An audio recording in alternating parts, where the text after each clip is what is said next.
You know how it is. We all have these huge ambitions, right? These massive dreams of what we want to achieve. But then there's this giant wall we run into, just not doing anything. So how do we actually bridge that gap? Well, believe it or not, the samurai had a powerful secret for this. And we're going to dive right into it. So let me tell you a story. It's about a young samurai named Yuki. And Yuki, well, he truly believes that his incredible ambition was all he needed to become great. But there was a catch. He wanted to be the greatest warrior in all of Japan. He had the vision, he had these huge plans, and he also had a pretty fatal flaw. And this flaw, yeah, I think it's something pretty much all of us can relate to. We're going to call it the ambitious dreamer's trap. You know what I'm talking about, right?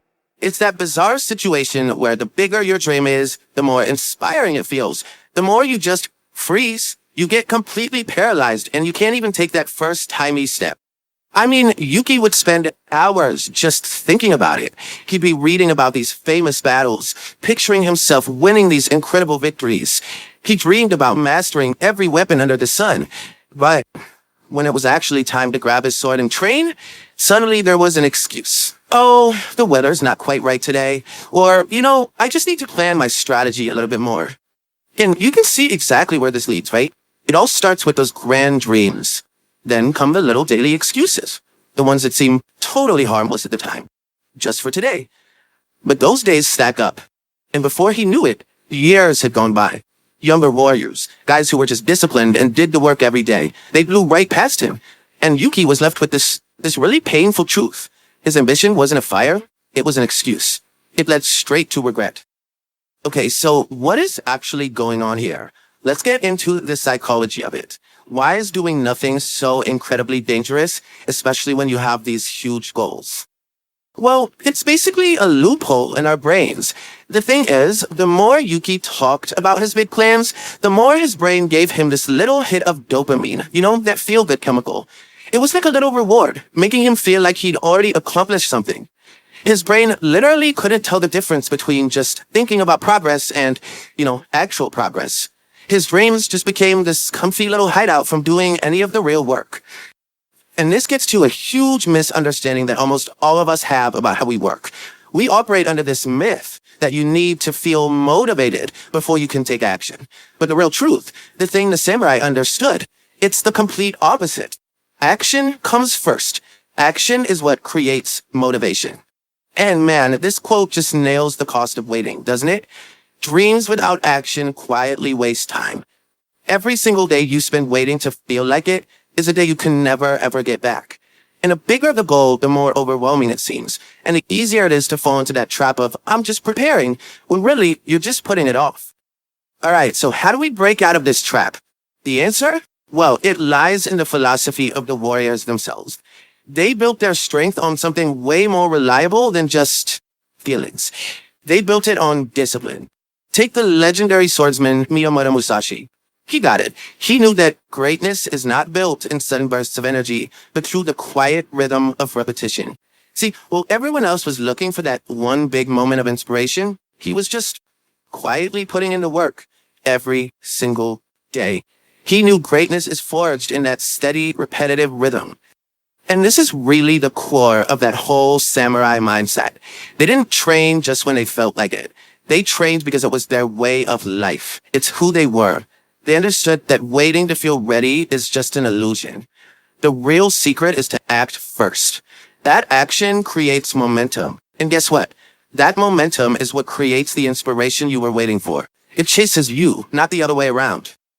Now, this whole idea, this philosophy, it actually has a name. It's a really powerful concept that you can apply to pretty much any goal you have, no matter what it is. And it's called Kaizen. So, what is Kaizen? It's the Japanese philosophy of small, continuous improvements. It's built on this really simple idea. You don't climb a mountain by just staring at the top and wishing you were there. No way. You climb it one single step at a time. Okay, so what does this actually look like in practice? Let's imagine a student who feels zero motivation. None. But he makes a commitment. He's going to practice just one single sword form every morning. That's it. It sounds so small, right? Almost pointless. But he does it. And through that repetition, the movement becomes second nature. His body gets stronger. And after a few months, he's built this incredible foundation that makes learning all the hard stuff feel kind of easy. And all those other dreamers who were waiting for motivation, they're still just waiting. That is the power of one tiny step.